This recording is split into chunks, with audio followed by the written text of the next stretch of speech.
I really wish this is one of these virtual events. I really wish I was back in LA in person. I was born in LA at Queen of Angels Hospital, went to Overland Avenue Elementary and Hamilton High School.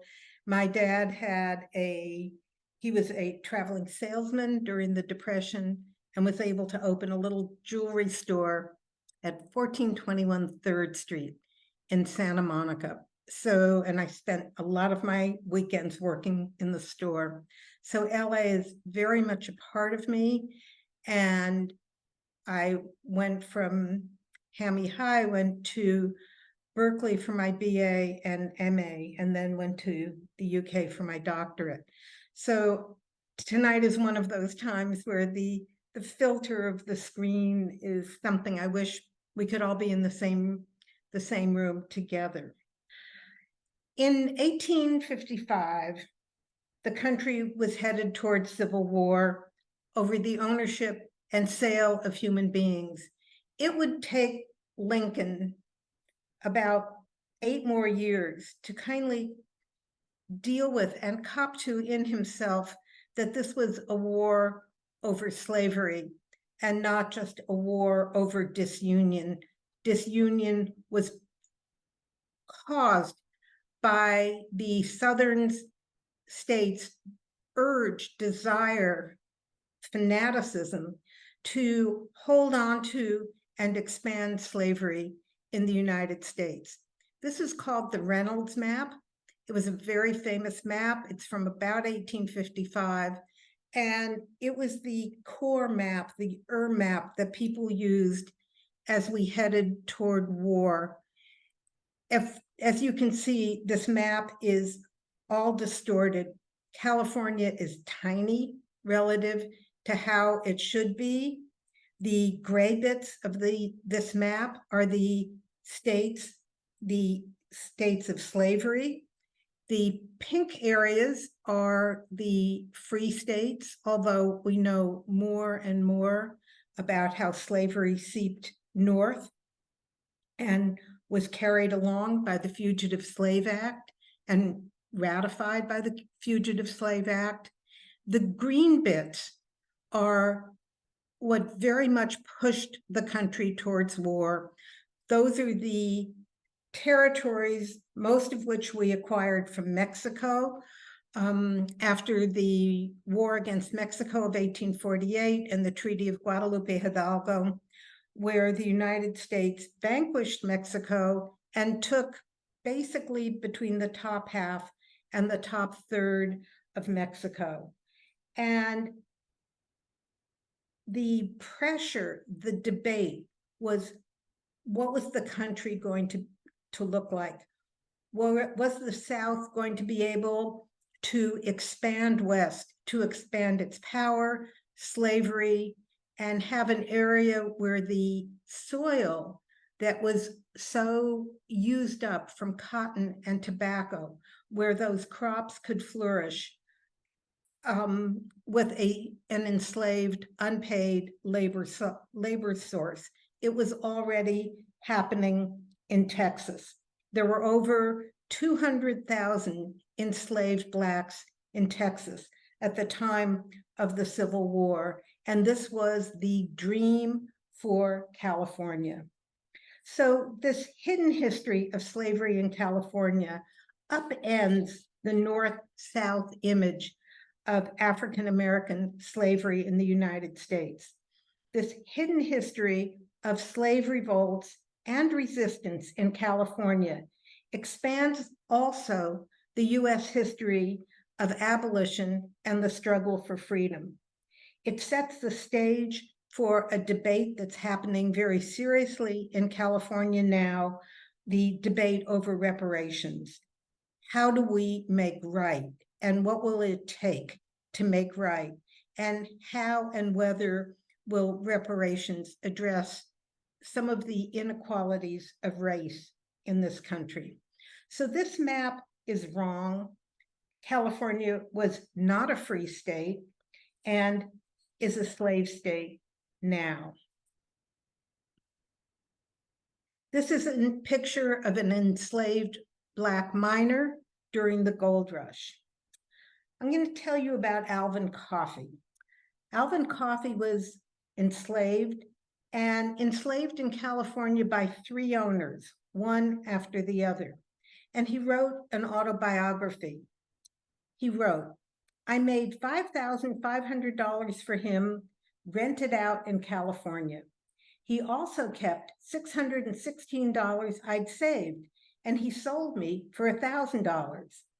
Coffey's first owner forced him to leave his wife, Mahala, who was pregnant, and their 2 children behind in the South. Crossing the plains, and to protect the settlers, the oxen, and the cargo, his owner did something that would have been unthinkable in the South. He armed Coffey. He gave an enslaved man, a Black man, a gun. Coffey didn't know that he was being taken to a free state. He agreed to pay for himself for his freedom in California and dig for gold on his own time. But instead, his owner rented Coffey out. Many plantation owners who'd come west for gold found that there was more money in renting out human beings than using them to dig for whatever gold was left by the time they got there. So Coffey was rented out to a series of other settlers, and his owner kept the $700 that Coffey, quote, earned as a cobbler and a laundryman. Coffey was afraid that if he fled, he'd be returned and sold in New Orleans. And so, missing Mahala, he returns with his owner to Missouri, who then sells him, in fact, for $1,000. Then Coffey is forced to return back to California, where his next owner agrees to free him, again for $1,000. To earn money to yet again buy his freedom, Coffey mines gold mines for his owner and himself, and he finally is able to buy himself, Mahala, and his children out of slavery. They all return to California, where Mahala and Alvin Coffey found a school for African American and indigenous children, and they prosper as turkey ranchers up in Red Bluff. William Gwin, Gwin, was the first senator from California. He was a plantation owner from Mississippi, and he'd come to California from Oregon. Oregon, during the 1850s, bans Black people from the state. If you were an African American in Oregon and remained, you were subject to being whipped 60 times and jailed. Gwin was part of that political decision in Oregon. So by the time he comes down to California, he's got that baggage and that history. William Gwin, our first senator, decides that George Sire and his wife, enslaved people on his plantation, were too old to pick cotton, and he brought the elderly African-American couple to San Francisco to work as his house slaves, forcing them to leave their children behind, hostages on the plantation. The Sires, old, isolated, likely illiterate, had no idea that they were now living in a free state. They didn't ask Gwin for wages. After 2 years, Senator Gwin runs for re-election. He loses, and he decides to return to his plantation, where he still held, our first senator, 200 enslaved men, women, and children. He figured it wasn't worth it to transport the aged couple, the Sires, back across the plains. And in 1857, right before the Civil War is about to start, he turns the Sires out into the streets of San Francisco. They were homeless and hungry. A group of free Black people found the couple and rescued them, and they informed the sires that they'd been free from the day they crossed into California. They said that Gwynn owed them for 2 years of their work. Backed by their new friends, the sires sue our first Senator Gwynn for holding them in bondage, unpaid in a free state. They argued that for 2 years, Gwynn had appropriated their goods, that is, their goods, their bodies, and their services. And they calculated the value of their labor at $50 a month for George and $55 a month for his unnamed wife. We don't know her name. The wage, however, was higher for her because there were so few women in the West willing to do domestic work. The sires sued for $2,282 in back pay, and I've been using a factor of about 30 approximately to find out what money in the 1850s, 1860s was worth now. So they sue for what would be about 64,000 current dollars.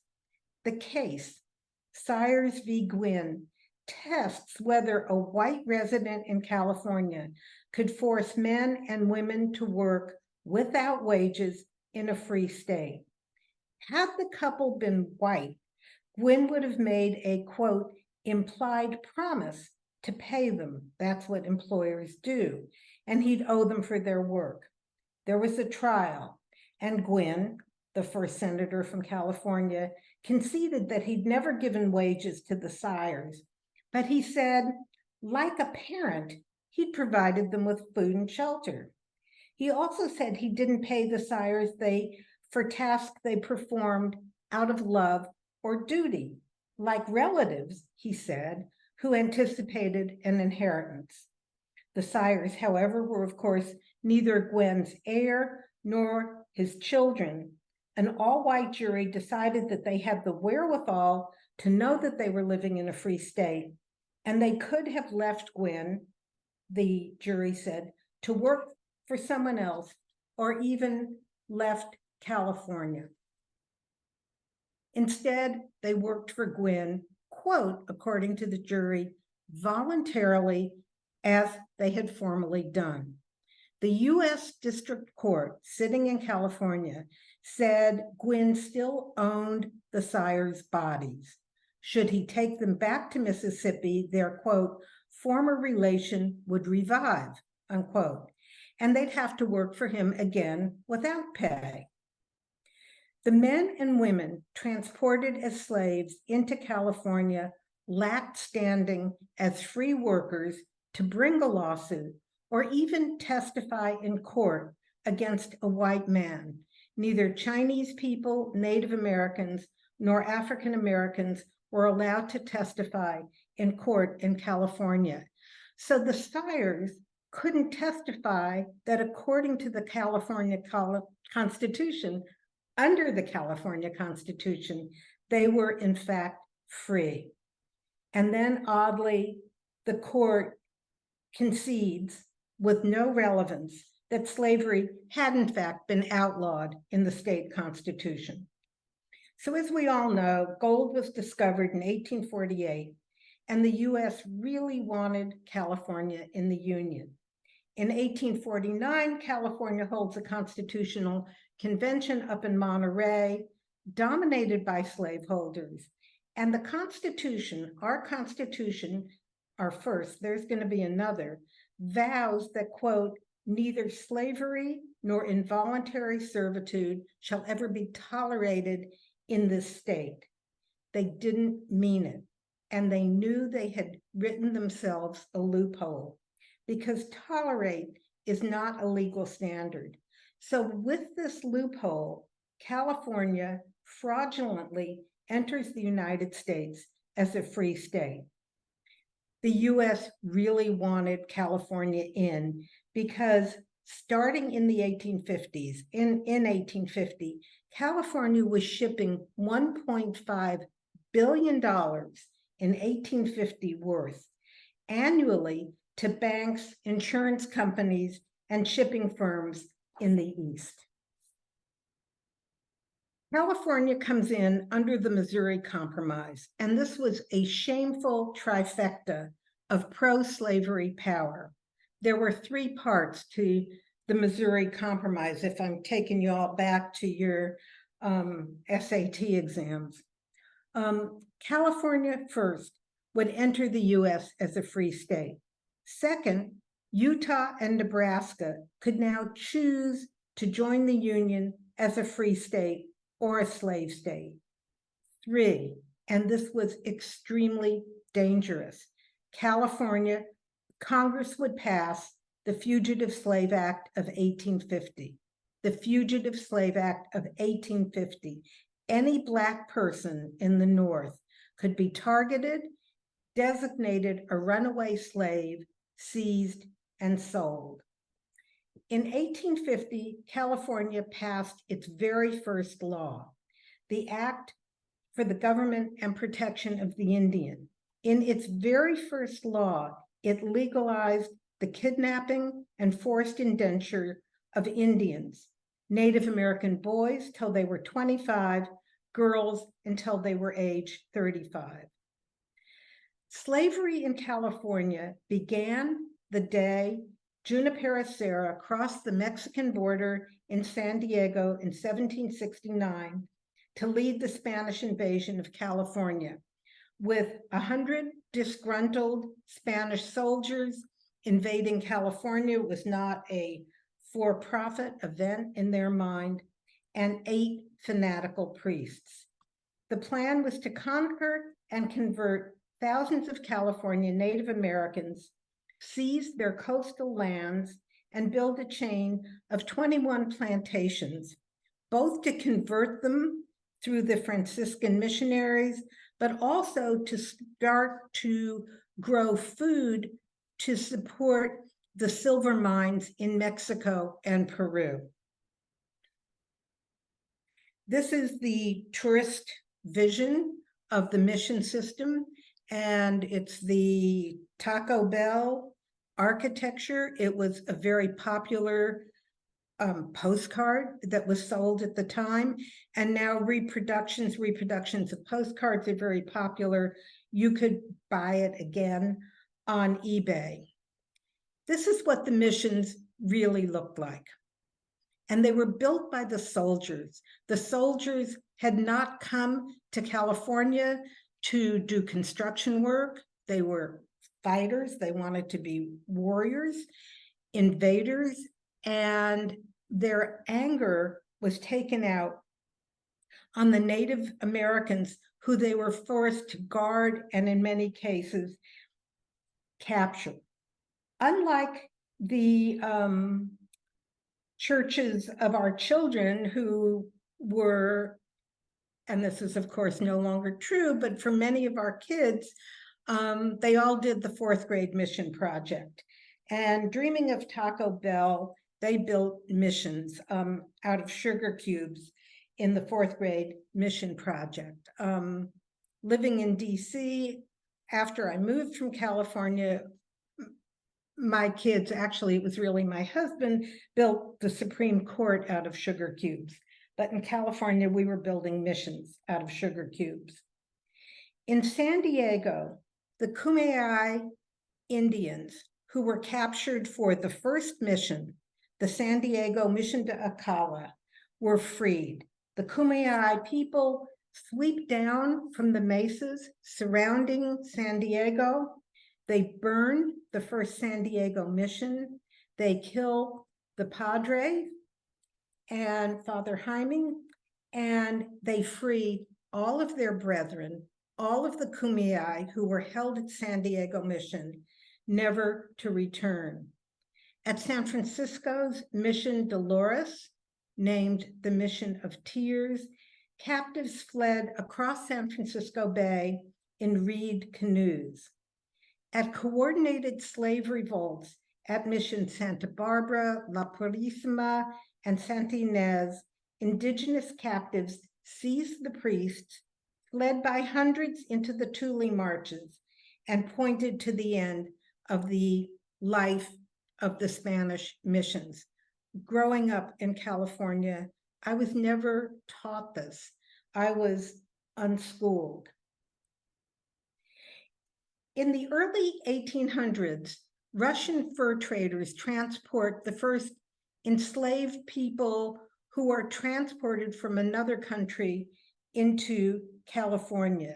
They shipped Alaska natives who were otter hunters on the Aleutian Islands, that chain of islands that runs from just 100 miles from Russia up through almost like a chain of beads to Kodiak Island and the Alaska mainland.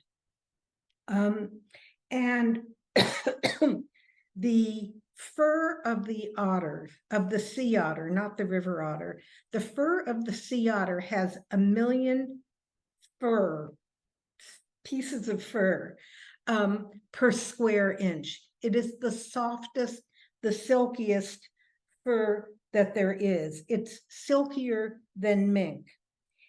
The Russians have crossed the Bering Straits, worked their way across the islands, capturing Alaska native otter hunters, such as the man we see in his kayak. The kayak was built by a woman from the tribe out of skin, and they were skilled otter hunters, and they assault the tribe and they move island by island by island.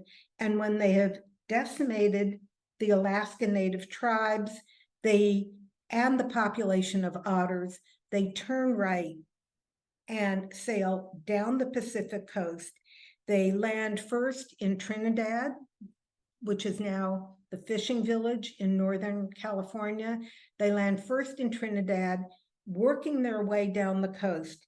They settle and buy and build Fort Ross. It's a story you can read about in Forbes magazine, but Putin believes that Russia still owns Fort Ross. So here on the Sonoma coast, Alaska natives survived as best they could. The Russians were scared of the Spanish, who had occupied California up to San Francisco. So by settling in Sonoma, they thought they were safe from the Spanish, but they're scared about these skilled otter hunters, and they deposit them on the Farallon Islands. For those of you who've traveled to San Francisco, spent time in the Bay Area, right past the Golden Gate are these series of rock outcroppings, the Farallon Islands. They're surrounded by sharks. And here they deposit the Alaska natives to kill the otters. And they're kept there for 6 months at a time. A ship would come by and drop flour every other way. They had to survive on their own, under guard by a Russian. And they would be given a pound, what would be almost like a pound of flour. Everything else, they were on their own. They described licking for fresh water in the crevices of the rocks. Because of the sharks and because they were under guard, they couldn't all escape, but many just paddled away. So here in California, slavery met empire, met the environment where the otters were wiped out, the sea otters, in a Pacific slave triangle: Alaska, California, and China. China was the consumer of otter fur. If you look at the picture of the old Mandarin class and see that they're wearing these beautiful fur collars and beautiful fur cuffs, that's otter fur, and it's from California. Our vocabulary is rich in terms for slaves: people who were unpaid, people who were chattel slaves, our notion of plantation slaves, born and sold for profit, targets of settler colonialism, people whose bodies as well as their lands were conquered and seized during the California genocide. Ben Madley, in his brilliant compendious book, An American Genocide, traces that. But there were vagrants from the genocide, and those were people, refugees, who were available for kidnap and sale. Today, California is the state with the most victims of human trafficking in the nation. This is an image, and it was one of the images that compelled me to write this book. And I stared at her a lot. I have 2 daughters. She is Chinese. She was kidnapped from Guangdong, the port area, Canton of China. She would have been transported to California either in the hold of a ship, most likely, or in a padded crate. When she was let out on the docks of San Francisco, she was strip searched and auctioned off and sold. Our image of what would have happened along the Mississippi or in New Orleans was happening on the docks of San Francisco. If she wasn't sold, she was taken into Chinatown and sold in a slave den called the Queen's Room. This is an image of a young woman who was kidnapped and sold to be a nanny under California's very first law, the Act for the Government and Protection of the Indian. And we're an interracial family. My daughter says this is the whitest baby she's ever seen. This is also a very odd photograph. In Oaxaca, there's a series of similar photographs in a gallery and a museum, but this is a studio photograph. Who would take this picture? Why was this picture taken? Who was this young woman who is providing her breast milk for a child that's not her own? Frederick Douglass called slavery a, quote, hydra-headed monster. Cut off one head and 2 grow in its place. In California, this insatiable hydra gorged on illegal and legal slavery. It slithered across a bountiful landscape. It grew many heads. Slavery secured the conquest of California, it settled the land, and it fostered the wealth of what is now the 5th largest economy in the world. Here, slavery was signed in race. The South always wanted to extend plantation slavery to the American West.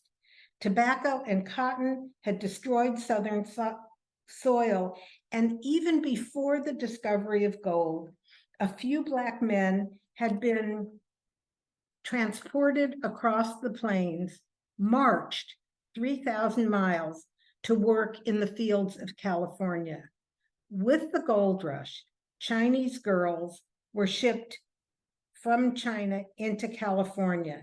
Indian refugees from the genocide who could not prove that they were employed were handed off to the highest bidders.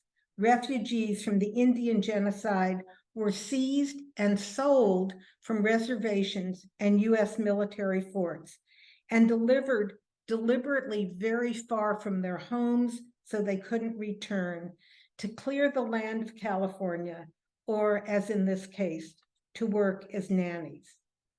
Unlike the South, however, California did not grant slaveholders the right to own the children of the enslaved.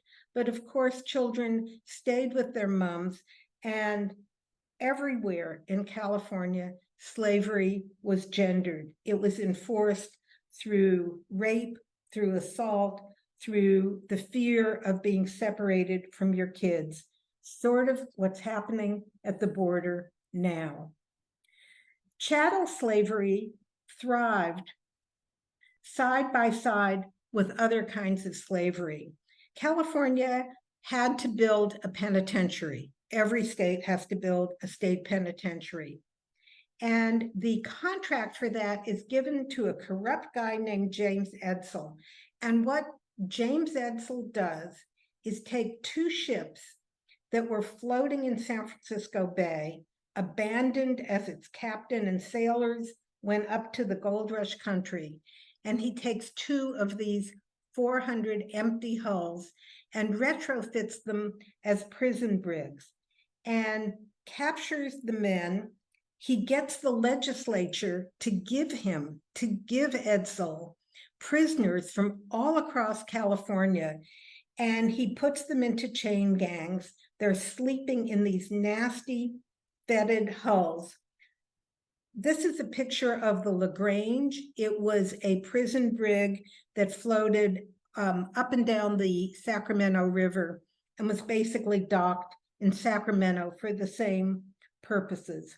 So under this contract, California gives Edsel the right to own prisoners. This is the beginning of what we now call the carceral state. Finally, the legislature, time after time, tries to get Edsel, build us the darn prison. He finally does. He builds San Quentin prison. The prisoners are forced to build their own prison. And inside the prison, he builds factories. And the prisoners of San Quentin were forced to work in the factories as convict laborers. One of the factories was a jute mill to build wheat, to build burlap, to weave burlap bags to hold wheat. Otherwise, wheat just flies around. So it needs to be contained. So these burlap bags where the jute is being raised on slave plantations in India, transported to San Francisco Bay and woven into bags in the basement of San Quentin prison. The prisoners were forced to do this. Over 1,000 San Quentin prisoners worked in the jute mill. They were forced to stand silent for 12 hours a day. I could not stand silent for 12 hours a day.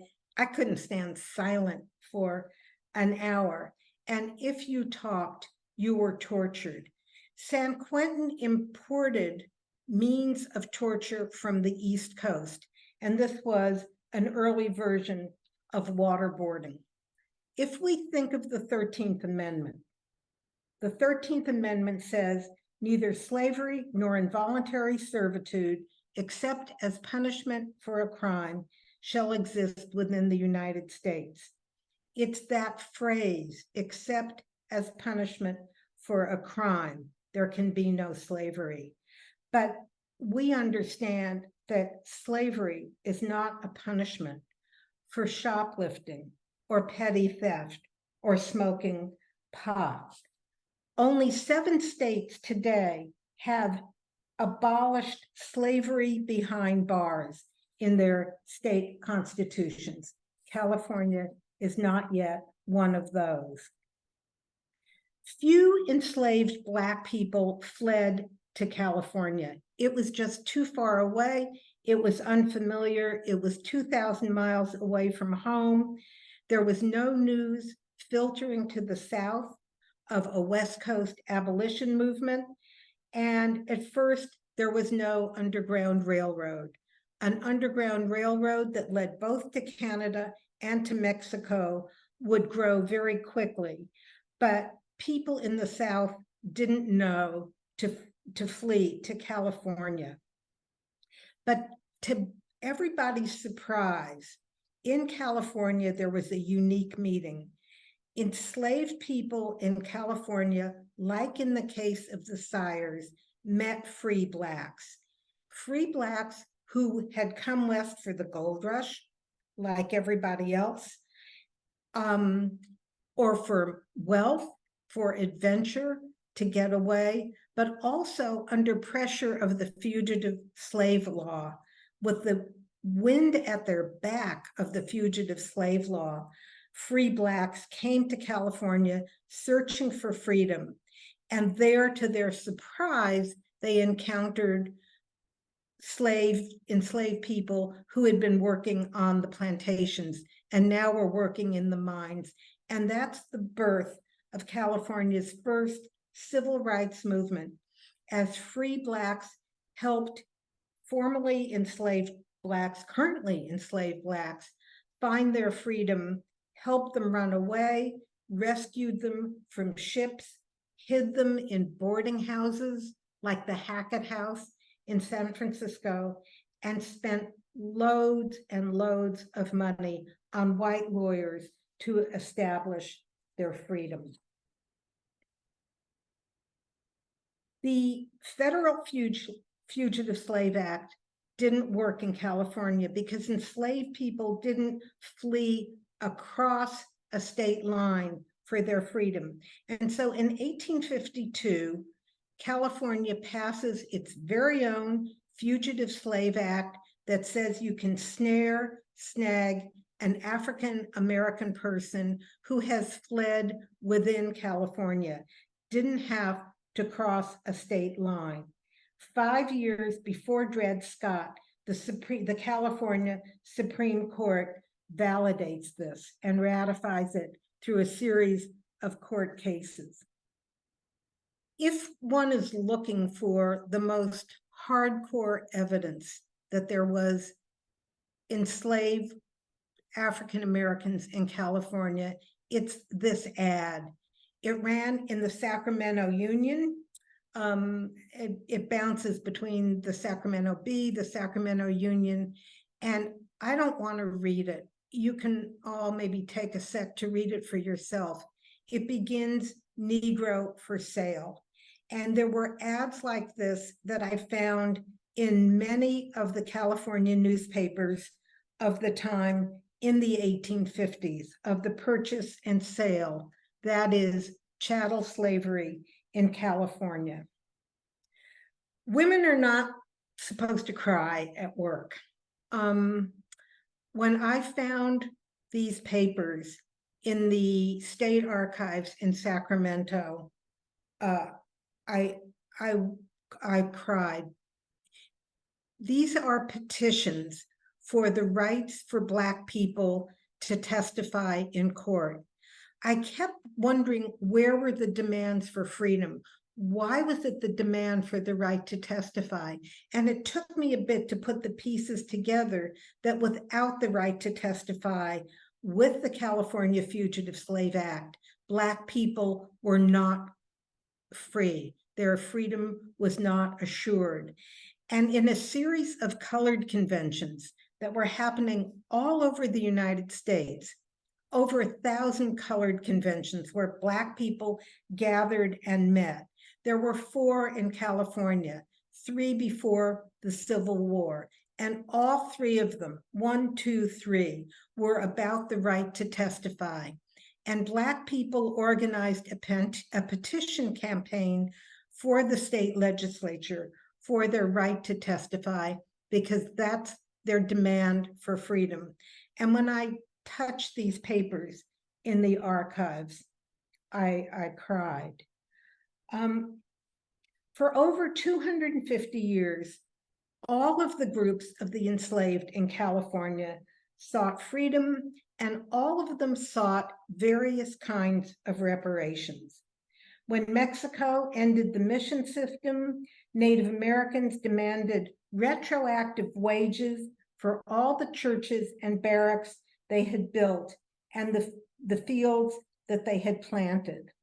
And they also sought to reclaim the mission compounds for their own indigenous space. At Mission San Juan Capistrano, they demanded the mission land for themselves, and then they just stayed at the compound because their homelands had been destroyed. Displaced Native Americans in California refused to move onto homelands that were held by other tribes. After violent purges from Chinatown across California, 52 Chinese people who had been purged from Eureka, California in the purges of the 1880s filed the first lawsuit for reparations I think it's the first lawsuit for reparations in the United States. In Wing Hing v. the City of Eureka, they demand payment. They're asking for over $130,000 in money of the time, and they had been purged out of Eureka. There were purges in 300 towns across the Pacific Northwest. If they had asked just for damages, you know, I want my merchandise that I couldn't put on the ship. I want my fishing ship. I want the plants that were just springing up in the garden on the day, Lunar New Year's, February 5th, 1885. They aren't just demanding that. They are demanding money for being the victims of mob violence. And it's that demand for repayment for being the victims of mob violence that raises this from a tort or a damages action to a demand for reparations. With the diversity of slaveries in California, there is no single path to reparations.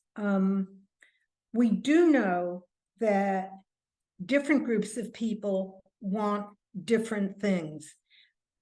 California Native Americans want land.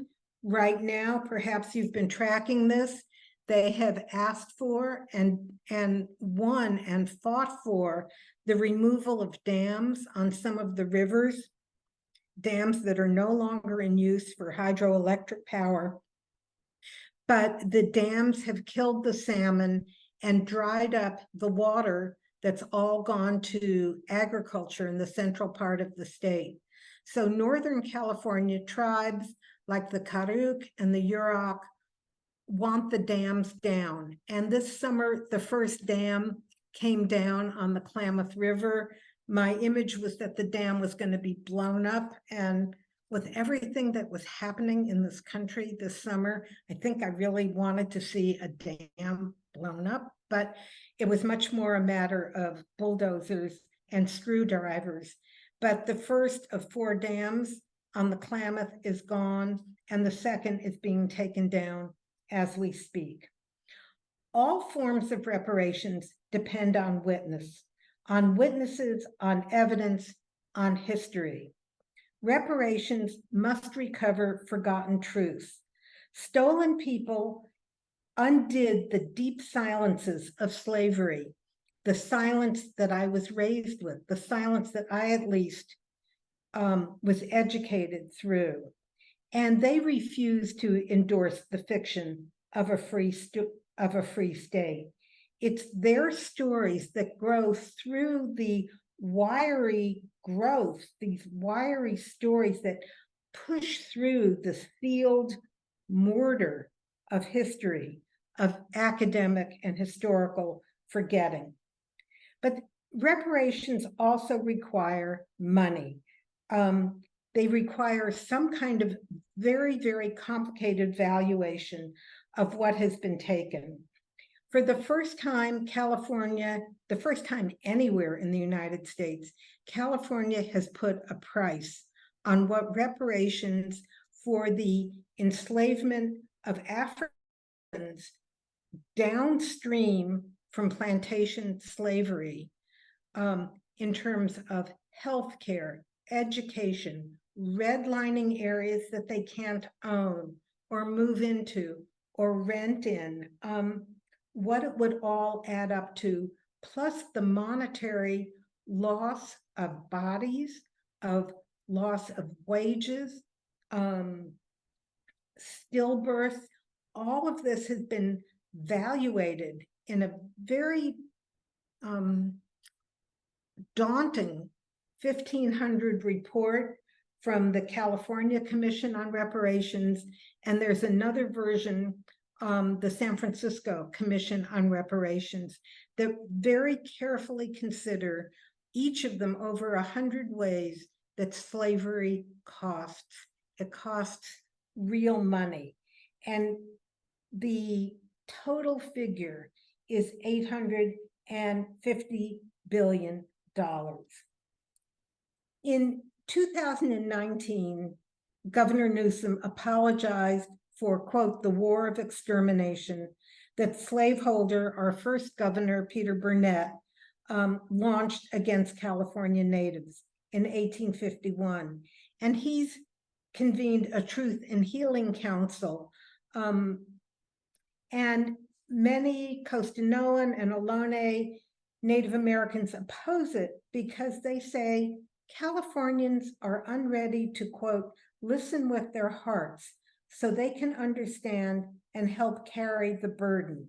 To have a healthy relationship, it takes two healthy parties. California, say the Ohlone, still turn missions into tourist attraction and uses state parks built on tribal lands for monetary gains.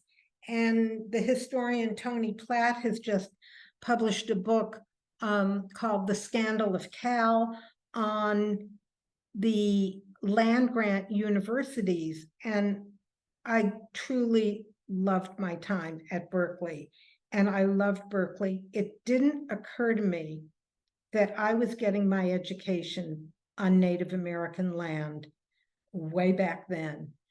As I was getting my Red Cross life-saving card, swimming up and down, doing all those darn laps to get my card so I could be a camp counselor, in the Phoebe Hearst pool, I didn't know that I was swimming over the bones of 10,000 Native Americans, bones gathered by anthropologists and stored under the Phoebe Hearst pool on the Berkeley campus.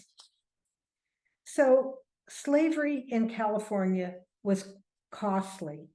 Apologies are an important acknowledgement that something has happened, but they don't fix what went wrong. Equality means never having to say you're sorry. Apologies are not corrections, but they are important statements of regret. But statements of regret do not undo the harm. Apologies do admit that an atrocity occurred, and apologies are flowing from everywhere. State governments, city governments, everybody's apologizing for the sins of slavery. But what I wanted to put forward tonight was that slavery in California was costly. Enslaved African Americans earned no wages. Alaska Natives starved when the otter hunters trapped in California missed the long Alaska summers when the salmon spawn in the creeks and fish could be smoked for the winters. During the era of the 1880s, when the purges arose in 200 California towns, the purges of Chinese people, enslaved girls who had managed to run away from those caged brothels on Jackson Street in San Francisco, they were driven from their new jobs in shops or kitchens. How are we going to run a tab for the cost of human bondage? Where to begin paying down this crushing debt? How to pay down the future? Who do we pay it to? To direct descendants of the enslaved? To the population who suffered the legacy of slavery? What do we do, and why do we tell this history? Slavery in California has endured. This is a picture of one of the Indian boarding schools. It's actually a photograph not from California, it's from Carlisle School in Pennsylvania. There were 12 Indian boarding schools in California.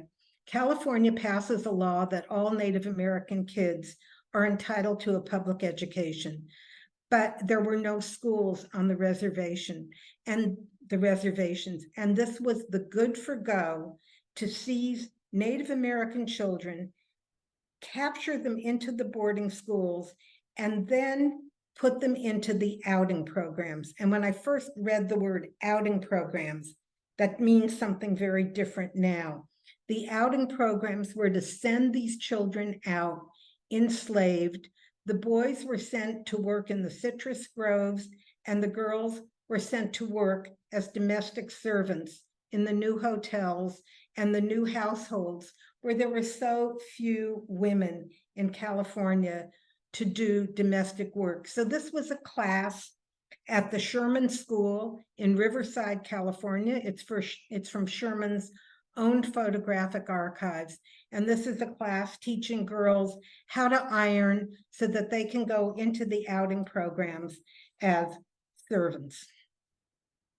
These are children also at Sherman. This photograph's from the Library of Congress, working in the fields, digging for potatoes at Sherman School. This is also a picture from a California boarding school. It was taken soon after the children were brought into the school, not allowed to speak their own language, being trained to either be servants or field workers, never getting an education.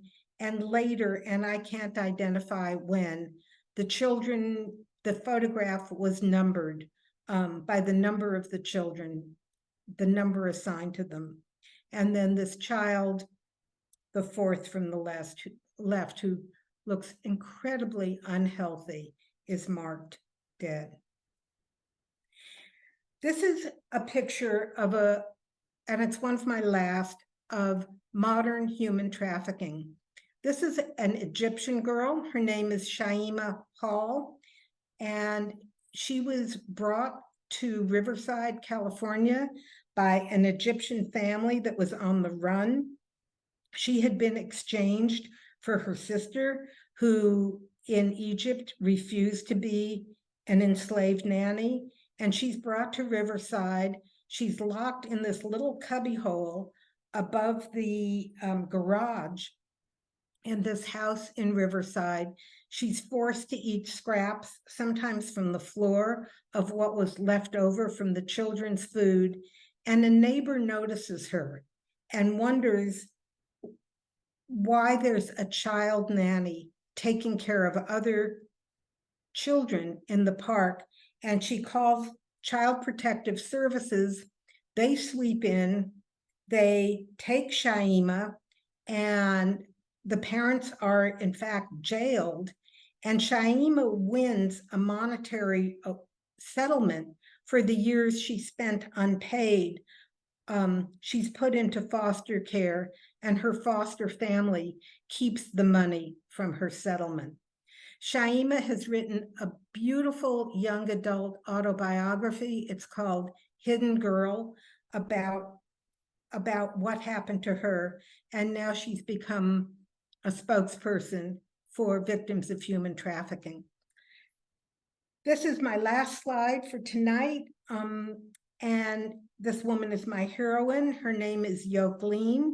She was one of the Chinese girls kidnapped from China, sold into forced prostitution, and she runs away up to the beautiful mountain town of Sonora.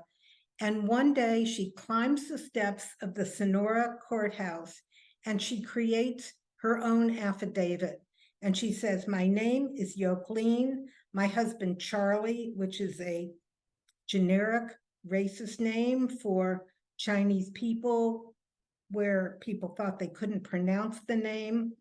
So she says, "My husband, Charlie, is in jail, and I am a free woman, and no man may ever own me again."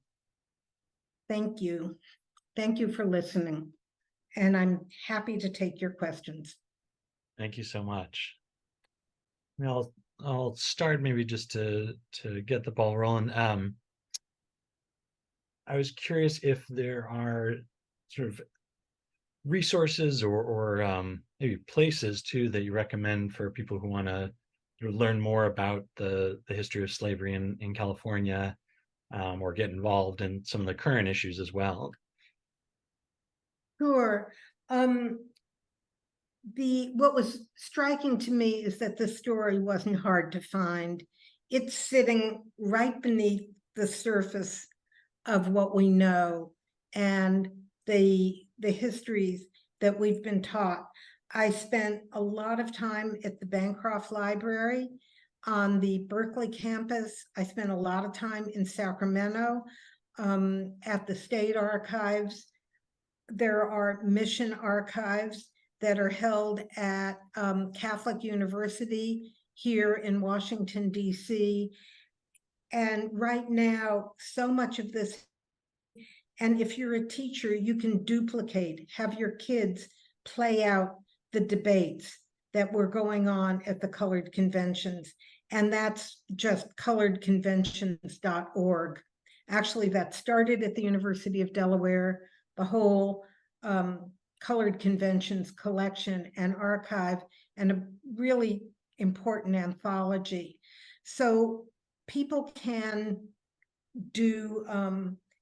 can follow their own paths to trace this research at county historical societies, the California Historical Society, which is now closed, but you can make an appointment to use their archives. The beautiful old building in downtown San Francisco hasn't fully reopened, or actually reopened to the public fully since COVID. That was an incredible source of histories and personal narratives. And I'll be publishing a companion anthology to California, a Slave State, because the archives that I found should not be mine. And that's a way to get them out quickly into the world. They're here, and I just want to be able to frame them so that people know what they're looking at. Yeah, that sounds great. Have a couple more questions added here. We got, is there an online group that anyone can join to support reparations, or any support, learn more about? I think that if you Google the San Francisco Reparations Commission or the California Reparations, not if, you can Google the San Francisco Reparations Commission and the California Reparations Commission. That will send you to more information, and then you can choose where you want to go with it. It's very controversial because of the issue of the costs, who should pay, who should receive. But actually, until California, a slave state, came out, it was neither commission was addressing people who'd been enslaved in California. And part of the debate, I think, is out of date now, because it's why should Californians pay for something that originated in the South, even though we all know the profits from racism. But now this book can really trace what happened here. And the book is written in twin chapters. So for every story of human bondage, there's a story of freedom and how the people who were enslaved created their freedom. I was someone mentioned too, there is a Los Angeles City Reparations Advisory Commission. Okay. Learn more about that. Another question. Any idea how much slavery was used in Southern California in various businesses and in the ports since the 1830s? I don't know the answer to that, how it was specifically used in the ports. There were up and down California what we called the Barbary sailors, and that was the chapter I didn't write, because sailors from all over the world were kidnapped and forced into what we would now call the merchant marines and kept aboard ships. When they would land either in LA or in San Francisco, they'd be given sometimes a year's wages, and they were very vulnerable to have the money stolen from them. They were drunk, they'd been on ship for a year. And in San Francisco, they found trap doors on the docks. So when the drunken sailors were about to be free to go on about their lives. They were pushed out onto the docks. The trap door would open. There was a rowboat owned by the ship under the trap door, and they would be taken out to the ship they had been working on and sailed away. And it wasn't strictly a California story, and so it's not in the book, but those are called the Barbary sailors.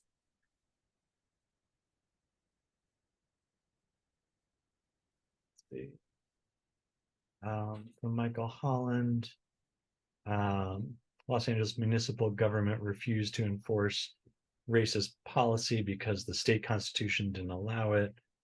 There are examples in the 1930s when the city attorney begged off the request of locals in Sawtell who wanted to throw out Japanese residents. I think that the Japanese who were rounded up and sent to the internment camps, either from California, somewhere like Manzanar in California, during World War II, were compelled to build their own barracks, and the military just threw together sticks and called them barracks.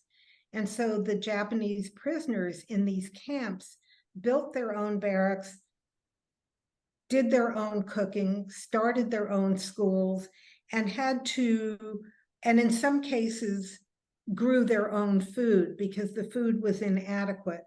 I think that people can decide whether or not that was a form of human bondage. And I refer to it, I don't develop it in the book as a form of human bondage. But what we do know is that the Japanese people have the history of reparations, that they won in the early 1880s $20,000 for anyone who was held in a Japanese internment camp or their descendant. Now, $20,000 doesn't pay for being interned for 2 to 3 years in remote, windy, dusty camps, assigned a number, living in horse stalls, outside of San Francisco, outside of LA, and rounded up by the US military and shipped out. We know that $20,000 isn't enough, but it's established the precedent, the really important precedent of reparations. There was also reparations paid to the Iranian captives when American embassy workers were captured in Iran, and they were paid many $1,000s per day for the time of their captivity, and it was called reparations for being held captive. So the principle of writing that check exists, but the conditions are quite different. Another question.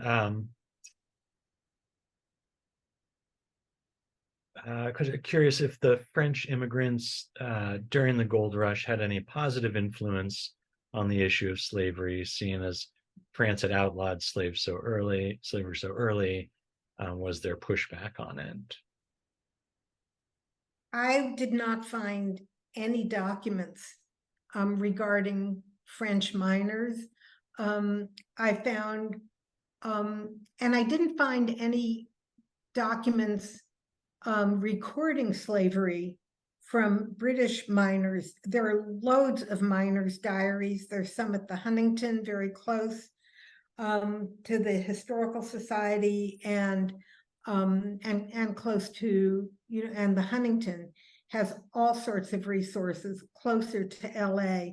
But I didn't find either French or British detailed narratives of observations by miners. There are many miners' diaries written by American men who came across, and dozens of letters where they're describing what they see, and in a rather offhanded way point out that they are seeing enslaved Africans mining next to white people in the mines. The most detailed foreign perspective comes from a Chilean miner who kept a very detailed diary. And that's probably the most, and it's cited in the book. And that's probably the most detailed foreign, foreign exploration and portrait that I'm aware of. But indeed, I think the most important influence of Britain being abolitionist comes when Governor Douglas, the governor of British Columbia, knows there's going to be a vote in British Columbia about whether British Columbia should go to America or should it go to Britain. And he's Black, he's from the Caribbean, and he's very aware of abolition in Britain, and he's tracking very closely what's happening in California. And there's a celebration of a night of freedom at the AME church, the Black church in San Francisco. And there's a celebration, and in walks a captain, a ship's captain, with an offer from Governor Douglas of British Columbia for Black people to come to British Columbia. He wants their vote. He wants British Columbia to go to Britain. He wants the area, now British Columbia, to go to Britain because of its abolitionist history. And he offers Black Californians 20 acres of land, the vote, education for their kids, and the right, if they want it, to come to the Episcopal Church in Vancouver. And in a 3-week rush, 800 Black people flee San Francisco. And in a series of passages on the little mail ship that went from San Francisco to Vancouver and back again, 800 people flee to Vancouver. I'm really interested if anybody wants to jump in on this. Some Black ranchers have a cattle drive from their ranches in California up to Vancouver, and they had to go through Oregon. And how did they do that? And I don't have that answer, because you can't hide a cattle drive. I got to go on 2 cattle drives in my life, and were pretty visible. So I would love to know, I would love somebody to find the story of Black people driving cattle in 1858 through Oregon on their way to freedom in Canada. There was an underground railroad, as I mentioned, both to Canada and to Mexico. Fascinating. There's a couple of questions. I'll separate this, but approximately how many enslaved African Americans do you think were forcibly transported from the South to California between 1861 and 65? Ooh, I don't know during the Civil War, because everything is quite chaotic during the Civil War, because the U.S. military U.S. soldiers have the option and the urge to go fight in the Civil War. And they abandon the forts, they abandon the reservations. Some join the Confederate Army, many of them are from Southern California, and many return east to join the Union Army. So there is no data. In the South, because slavery was acknowledged property, enslaved people show up in all kinds of plantation records and tax records and in the census. But because it wasn't, quote, legal in California, people who are enslaved don't show up designated enslaved. And so we have to work back through ancestors and through names and through jobs that they held, and then trace back to where they came from.